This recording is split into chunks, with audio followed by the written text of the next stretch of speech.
Good evening student. आज हम paper 5 semester 2 session 2019-21 के विद्यार्थियों के लिए पेपर 5 का जो महत्वपूर्ण टॉपिक है उसको लाए हैं। आज का वीडियो है जिस पे लेक्चर होगी वो है शिक्षण के चर, वेरिएबल्स ऑफ टीचिंग। ये भी आपका एक इम्पॉर्टेंट टॉपिक है जिससे पिछले बार क्वेश्चन पूछा जा चुका है।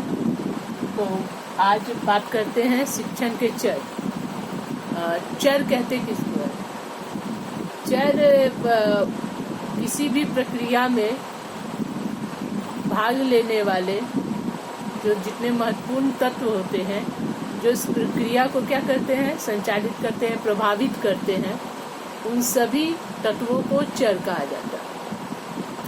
शिक्षण के चर का अर्थ हुआ कि शिक्षण प्रक्रिया को प्रभावित करने वाले कौन कौन से ऐसे तत्व हैं जो टीचिंग प्रोसेस को प्रभावित करते हैं, तो उन्हें हम शिक्षण के चर कहते हैं। तो आपके सिलेबस में ये टॉपिक दिया गया है और इसमें हम जानेंगे कि शिक्षण के चर कितने हैं। यहाँ शिक्षण के 3 प्रकार के चरों का वर्णन किया गया है, जिसमें पहला है स्वतंत्र चर, दूसरा है आपका आश्रित चर और तीसरा है हस्तक्षेप चर। स्वतंत्र चर इंडिपेंडेंट वेरिएबल, आश्रित चर डिपेंडेंट वेरिएबल और हस्तक्षेप चर जिसको कहते हैं इंटरवेनिंग वेरिएबल। ये टीचिंग के जो मेन वेरिएबल्स है।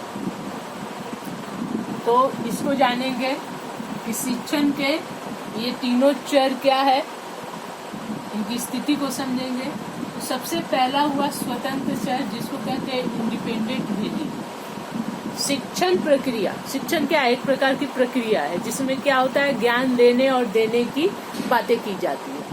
तो इसमें ज्ञान लेने देने की यह एक प्रक्रिया है जिसको टीचिंग कहते हैं। तो इस टीचिंग प्रक्रिया में जो पहला प्रमुख चर होता है, सबसे इम्पोर्टेंट, वो होता है आपका स्वतंत्र चर यानी इंडिपेंडेंट वेरिएबल।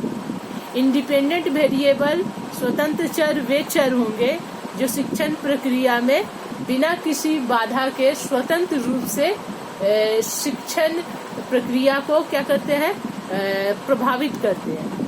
तो वो कौन होंगे? वो है आपके शिक्षक, हम आप। तो टीचर जो होते हैं वो टीचिंग प्रोसेस में क्या होते हैं, वो टीचिंग लर्निंग प्रोसेस में स्वतंत्र चर होते हैं, क्योंकि टीचिंग लर्निंग प्रोसेस में क्लासरूम के अंदर या क्लासरूम के बाहर जितने भी तरह की एक्टिविटी होती है उसको प्रभावित करने वाला, उसको उसकी स्ट्रेटेजी बनाने वाला क्या मेथड होगा, क्या प्लान होगा, क्या किस तरह की चीजें होंगी, ये सारा कौन डिसाइड करता है?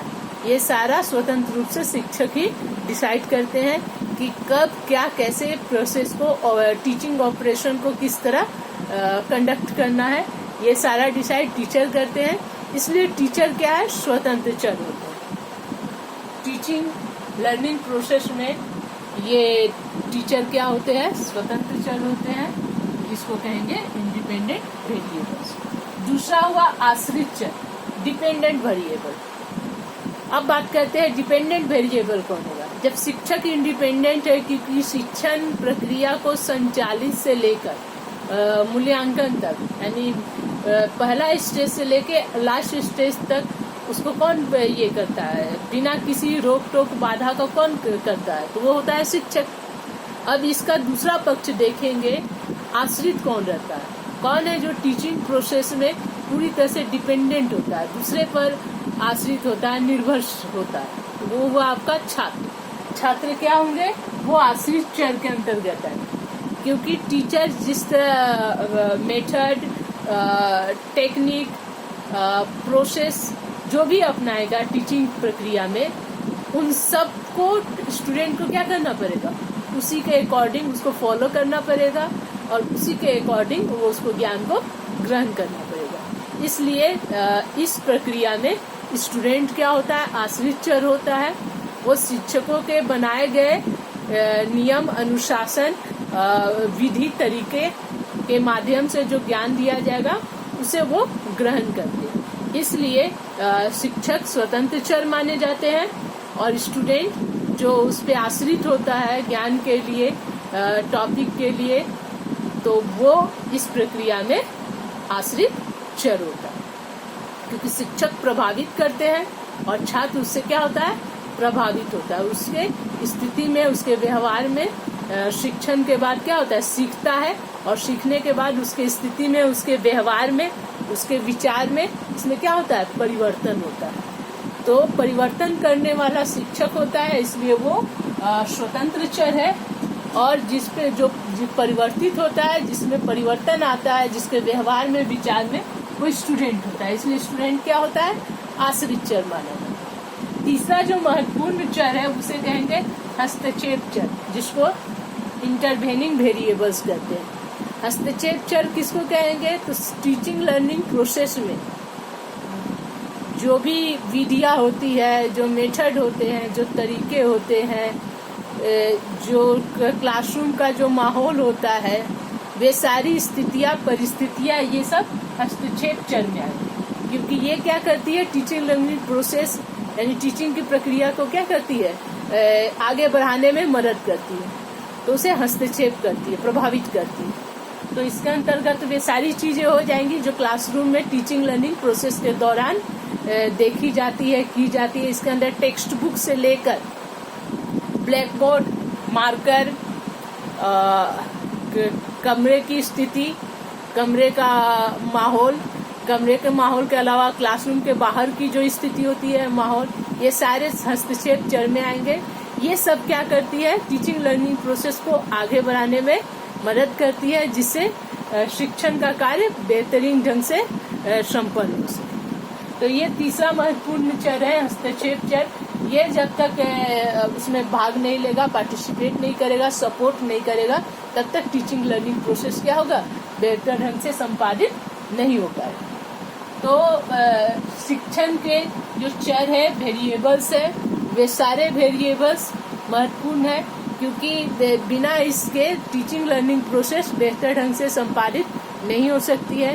इसमें टीचर की अपनी भूमिका होती है। जितने भी चर है इनका अपना अलग अलग फंक्शन है। जैसे टीचर का स्वतंत्र चर है, उनका काम क्या है, बच्चों को ज्ञान देना, उसमें आवश्यकता अनुसार जो कमियां हैं, त्रुटियां, उसको रिमेडिश करना, सुधार करना, आवश्यकता अनुसार डायग्नोसिस करना, इवेल्युएशन करना, ताकि बच्चों ने ज्ञान को, जो टॉपिक है, उसको भली भांति बेहतर ढंग से उसे ग्रहण कर पाए कि नहीं। तो ये कार्य किसका होता है, स्वतंत्र चर का होता है। आश्रित चर स्टूडेंट जो होता है वो पूरी तरह से डिपेंडेंट होता है। उसका कार्य है कि शिक्षक ने जो ज्ञान दिया है, जो भाव दिया, विचार दिया, उसको ग्रहण करना, उसे आत्मसात करना, उसको अपने अंदर एसिमिलेट करना। ये किसका काम है, स्टूडेंट का काम है। क्योंकि बिना ज्ञान को ग्रहण किए उसके व्यवहार में वांछनीय परिवर्तन जो जरूरी है वो नहीं होगा और छात्र ज्ञान को सीख नहीं पाएगा, समझ नहीं पाएगा। और तीसरा जो हस्तक्षेप चर है, इसके सहयोग के बिना टीचिंग लर्निंग प्रोसेस क्या हो सकती है, वो पूर्ण नहीं हो सकती है। तो टीचिंग प्रक्रिया में, टीचिंग लर्निंग प्रोसेस में इन तीनों चरों का अपना महत्वपूर्ण स्थान है और इन तीनों के आपसी सहयोग, आपसी इंटरेक्शन के द्वारा ही टीचिंग का कार्य बेहतर ढंग से संचालित हो पाएगा। चलिए, आज के लिए इतना ही। नेक्स्ट वीडियो में हम नेक्स्ट टॉपिक को डिस्कस करेंगे। Thank you.